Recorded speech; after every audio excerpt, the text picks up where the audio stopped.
Pa maiiwasan ang nakaw ng mga tagabantay sa sari-sari store. Sari-sari store tips in 1 minute. Kung meron kang tagabantay at nananakawan ka ng pera upang masigurado mong control mo ang sitwasyon, ito yung pwede mong gawin.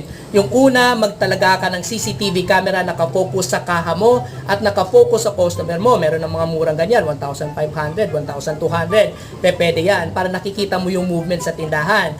Pangalawa, magtalaga ka ng spot check. So kung hindi ka nananatili sa tindahan mo, katulad ng Pag-ibig mong hindi nananatili sa iyo, yung kailangan mong gawin is i-check mo yung kaha pabigla-bigla.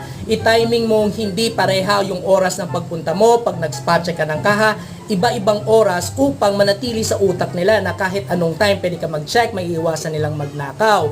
And also, magtalaga ka ng inventory. Pag ikaw yung tagabantay mo, okay lang, pero pag meron na, kailangan medyo stricto ka na. Okay?